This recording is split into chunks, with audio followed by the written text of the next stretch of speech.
எல்லாருக்கும் வணக்கம். என் பேர் ராஜேஷ். இந்து சமய அறநிலையத்துறையில் அசிஸ்டன்ட் போஸ்டிங் எடுத்திருக்கேன். ஆக்சுவலாக என்னோட இந்த ப்ரிப்ரேஷன் வந்து 2019 ஸ்டார்ட் ஆச்சு. இந்த ஆஸ்பிரண்ட்டுங்கிற இந்த ஒரு ஃபீல்டுக்குள்ளே நான் சூஸ் பண்ணி வரதே அது ஒரு பெரிய கதை தான். நான் வந்து சிதம்பரம் அண்ணாமலை பல்கலைக்கழகத்தில் வந்து பிஎஸ்சி அக்ரிகல்ச்சர் படித்தேன். ஸோ காலேஜில் படிக்கிறப்போ இந்த பேக் பெஞ்சில் உட்காந்துட்டு ஒரு 5 பேர் எப்போவுமே எதுலேயும் ஒரு பர்ஃபெக்டாக இல்லாமல் கிளாஸுக்கு லேட்டாக வர்றது, பின்னாடி உட்காந்து டீச்சர்ஸை தொல்லை பண்ணுறது, இந்த மாதிரி இருந்த 5 பேரில் நானும் ஒருத்தன். ஸோ அதே மாதிரி தான். ப்ளஸ் நான் என்சிசியில் வேறு இருந்தேன். எங்கே கேம்ப் போட்டாலும் முதலாளாக நான் என் நேமை கொடுத்துட்டு கிளம்பி ஓடிடுவேன். ஸோ கிளாஸ் ரூம்லேயே நான் வந்து அதிகமாக இருக்க மாட்டேன். ஸோ அந்த மாதிரி இருக்கப்போ கடைசியாக ஒரு 3rd இயர் ஃபைனல் இயர்லாம் வர்றப்போ என் கூட இருந்த என் பேட்ச்மேட்ஸ் எல்லாருமே என்ன பண்ணாங்கன்னா, ஸோ அவங்களுக்குன்னு ஒரு பாத்தை சூஸ் பண்ணாங்க. ஓகே பிஜி போகலான்னு சொல்லிட்டு பிஜி என்ட்ரன்ஸ்க்கு எல்லாம் ட்ரை பண்ணாங்க. அதாவது அந்த ப்ரிப்ரேஷனை ஸ்டார்ட் பண்ணாங்க. காம்படிட்டிவ் எக்ஸாம் போகலாங்கிறவங்க அந்த ஃபீல்டை சூஸ் பண்ணி அதுக்கான ப்ரிப்ரேஷனை ஸ்டார்ட் பண்ணாங்க. நாங்கள் 5 பேருமே வந்துட்டு எப்பவும் போல் பிளாங்காக அப்படியே இருந்தோம். எந்த காலேஜில் இன்டர் கல்ச்சரல் மீட் நடக்குது அங்கே போகலாம், எங்கே ஸ்போர்ட்ஸ் நடக்குது அங்கே போகலாம், எங்கள் காலேஜ்லேயே என்ன ஈவெண்ட்லாம் பண்ணலாம், இதெல்லாம் மாதிரி யோசிச்சுட்டு இருந்தோம். ஸோ ஃபைனல் இயர் வந்து ஃபைனல் இயரும் முடிச்சாச்சு, ஃபேர்வெலும் முடிஞ்சுது. இப்போ அடுத்து என்ன பண்ணலாம் அப்படின்னு யோசிக்கிறப்போ நாங்கள் பண்ண ஒரு முக்கியமான டெசிஷன் என்னென்னா, 5 பேர் முதல்ல பிரிஞ்சிருவோம், 5 பேரும் ஒன்றா இருக்க வேணாம், ஆளுக்கு ஒரு வழியை சூஸ் பண்ணி போகலாம் அப்படின்னு முடிவு பண்ணோம். அதுக்கப்புறம் நாங்கள் பண்ணது என்னென்னா, அவங்க ஒருத்தர் பிஜி அந்த மாதிரி ஆளுக்கு ஒரு வழியை சூஸ் பண்ணோம். நான் என்ன பண்ணேன்னா, ஃபஸ்ட் பெஞ்சில் ஒரு 3 பேர் இருந்தாங்க, நல்லா படிக்கிற பசங்க. அவங்க என்ன பண்ணாங்கன்னா, சென்னையில் போயிட்டு நம்ம இந்த மாதிரி காம்படிட்டிவ் ஃபீல்டு போகலாம், எக்ஸாம் எழுதலாம், குரூப் எக்ஸாம் எழுதலாம் அப்படின்னு சொல்லிட்டு அவங்க முடிவு பண்ணியிருந்தாங்க. நான் அவங்களோட போயிட்டு என்னையே சேர்த்துக்கிறீங்களா அப்படின்னு கேட்டேன். அவங்க என்ன நினச்சாங்க தெரியல, சரின்னு உடனே ஒத்துக்கிட்டாங்க. நான் சேர்த்துக்க மாட்டாங்கன்னு நினச்சேன், ஒத்துக்கிட்டாங்க. அவங்களோட வந்துட்டோம். 4 பேர் சென்னை வந்தோம், ரூம் எடுத்து தங்கினோம். ஓகே இன்ஸ்டியூட்டில் ஸ்டார்ட் பண்ணிட்டோம். இந்த டைமில் தான் வருது கோவிட். கரெக்டாக கோவிட் வந்தது. மார்ச்சில் லாக்டவுன் போடுறாங்க, எல்லாருமே ஊருக்கு கிளம்பி போயிட்டோம். ஸோ அங்கே போயிட்டு என்ன பண்ணலாம், நம்ம வழக்கம் போல தான் அவங்கெல்லாம் படிக்க ஸ்டார்ட் பண்ணுறாங்க. நான் என்ன பண்ணேன், ஊரில் போயிட்டு சும்மா ஊர் சுற்றிட்டு அந்த டைமில் வந்து அதிகமாக நான் வந்து ஸ்டடீஸில் கான்சன்ட்ரேட் பண்ணவே இல்லை, படிக்கவே இல்லை. ப்ளஸ் அந்த டைமில் வந்து அம்மா மட்டும்தான் எனக்கு வந்து, அப்பா அம்மா 2 பேர் இருக்காங்க. அப்பா வந்து ரொமண்டட் ஆர்த்தரைட்டிஸ் பேஷண்ட்டு, அவனால் நடக்க முடியாது. ஸோ அம்மா மட்டும்தான் வேலைக்கு போவாங்க. ஆக்சுவலாக நான் வந்து திருப்பூர் டிஸ்ட்ரிக்டில் உடுமலைப்பேட்டைங்கிற ஊர்லேருந்து வரேன். அங்கெல்லாம் இந்த பனியன் கம்பெனி, நூல் மில்லாம் அதிகம். அம்மா வந்து நூல் மில்லுக்கு தான் வேலைக்கு போயிட்டு இருந்தாங்க. ஸோ நான் என்ன பண்ணாங்க, நான் வந்து சரி இந்த கோவிட் டைமில் ரொம்ப வறுமையாக இருக்கேன்னு சொல்லிட்டு பனியன் கம்பெனிக்கு வேலைக்கு போனேன். நானும் எங்கள் அண்ணனும் 2 பேரும் போனோம். இந்த மாதிரி இதிலே வந்து லைஃப் போயிட்டுருக்குமா, இப்படியே வாழ்க்கை போயிடுமா அப்படின்னு யோசிக்கிறப்போ நம்ம போர்டு யார், டிஎன்பிஎஸ்சி உங்களுக்கே எல்லாத்துக்கும் தெரியும், எவ்வளோ டிலேவாக நோட்டிஃபிகேஷன் விட்டாங்க அப்படின்னும், ப்ளஸ் அவங்க எக்ஸாம் நடத்த எவ்வளோ கஷ்டப்பட்டாங்கன்னும். ஸோ நோட்டிஃபிகேஷன் வருமா வராதா, எக்ஸாமுக்கு படிக்கலாமா வேணாமான்னு இந்த இப்போ ரீசெண்டாக ஒரு டேர்ம் சொல்லுவாங்களே டிப்ரெஷனில் இருக்கிறேன்னு, அந்த மாதிரி நானும் வந்து ரொம்ப டிப்ரெஷனில் இருந்தேன். என்ன பண்ணலாம், எக்ஸாம் இந்த ஃபீல்டே கன்டினியூ பண்ணலாமா இல்லை வேறு ஏதாவது யோசிக்கலாமா அப்படின்னு யோசிச்சுட்டு இருந்தப்போ தான் சுகேஷ் சாரோட வீடியோ போட்டார். சார் யாரும் மனம் தளராமல் படிங்க, எக்ஸாம் கண்டிப்பாக வரும், நோட்டிஃபிகேஷன் வரும் அப்படின்னு சொல்லிட்டு சாரோட மோட்டிவேஷன் வீடியோ பார்த்து தான் திரும்ப ஓகே நம்ம இந்த ஃபீல்ட்லேயே வந்து இருப்போம் அப்படின்னு சொல்லிட்டு நான் திரும்ப படிக்கவே ஆரம்பித்தேன். சரி படிக்க ஆரம்பிக்கிறோம், திரும்ப இப்போ சென்னை போக முடியாதே, என்ன பண்ணலாம் அப்படின்னு யோசிக்கிறப்ப தான் நம்ம கனிமுருகன் சார் வராரு.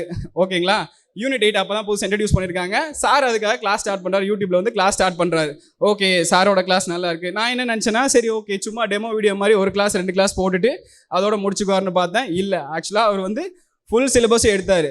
அதுக்கப்புறம் யூடியூப் சேனலோட பிளேலிஸ்ட் ஓப்பன் பண்ணி பார்த்தா சார் வந்து ஹிஸ்ட்ரின்னு போட்டு சர்ச் பண்ணாலும் கனிமுருகன் சார் கிளாஸ் தான் வரும், பாலிட்டின் போட்டு சர்ச் பண்ணாலும் சாரோட கிளாஸ் தான் வரும். கனிமுருகன் சாருக்கு வந்து ரொம்ப தேங்க்ஸ். சாரோட கிளாஸ் வந்து திரும்ப நான் கண்டினியூ பண்ணுறதுக்கு எனக்கு ரொம்ப யூஸாக இருந்துச்சு சார். அதுக்கடுத்து பார்த்தா சுதர்ஷன் சார், அவருக்கு வந்து ரொம்ப தேங்க் பண்ணணும். மேக்ஸ் அதே மாதிரி தான், கனிமுருகன் சார் எப்படி மற்ற சப்ஜெக்ட்ஸ்க்கோ அந்த மாதிரி மேக்ஸ் வந்து சாரோட தான். சாரோட மேக்ஸ் வீடியோ பார்த்தா போதும், வேறு எதுங்குமே நீங்கள் மேக்ஸ் கோர்ஸை ரெஃபர் பண்ண வேண்டியதில்லை, அந்தளவுக்கு சாரோட வீடியோ யூஸ்ஃபுல்லாக இருந்தது. சரி ஓகே கிளாஸஸ் எல்லாம் பார்த்துட்டோமே, இதுக்கப்புறம் எப்படி ப்ராக்டிஸ் பண்ணுறது அப்படிங்கிறப்ப தான் சுகேஷ் சார் திரும்பவும் வராரு. ஓகே உங்களுக்கு எல்லாத்துக்கும் 33 டெஸ்ட்டு ஃப்ரீ, யூடியூப்லேயே வந்து நாங்கள் வந்து கொஸ்டின் அப்லோட் பண்ணிடுவோம், நீங்கள் கொஸ்டின் டெஸ்ட் எழுதிக்கங்க அப்படின்னு சொல்கிறாரு. ஓகே சார் ரொம்ப தேங்க்ஸ் சார் அப்படின்னு சொல்லிட்டு டெஸ்ட் எழுதுகிறோம். ஓகே டெஸ்ட்டு மட்டுமா போதுமானா அதுக்கு டிஸ்கஷன் வீடியோவும் நாங்கள் ஈவினிங்கே அப்லோட் பண்ணுறோம். எத்தனை பேர் இதெல்லாம் பண்ணுவாங்கன்னு தெரியல. சார் ரொம்ப தேங்க்ஸ் சார், இதெல்லாம் எங்களுக்கு பண்ணி கொடுத்ததுக்கு, உங்களால தான் சார் நான் ப்ரிலிம்ஸே கிளியர் பண்ணேன். ஓகே இந்த மாதிரி ஜேர்னி போயிட்டு இருந்தது. அந்த என் கூட வந்த 3 பேரில் வந்து என்னென்னா, நாங்கள் 2 பேர் தான் இப்போ சர்வீஸில் இருக்கோம். மீதி 2 பேர் என்ன ஆகிட்டாங்க அப்படின்னா, அவங்க வந்து டிஸ்கவுண்ட் அந்த கோவிட் டைமில் வந்து இந்த ஃபீல்டே விட்டு வெளியே போயிட்டாங்க. புதுசாக வர ஆஸ்பிரன்ஸுக்கு நான் என்ன சொல்கிறேன்னா, அந்த கன்சிஸ்டன்சியை வந்து அந்த ஸ்ட்ரீக்கை வந்து மெயின்டைன் பண்ணுங்கள். ஒரு எக்ஸாம் 2 எக்ஸாம் கிளியர் ஆகலான்னு சொல்லிட்டு தயவு செஞ்சு ஃபீல்டை விட்டு போகாதீங்க.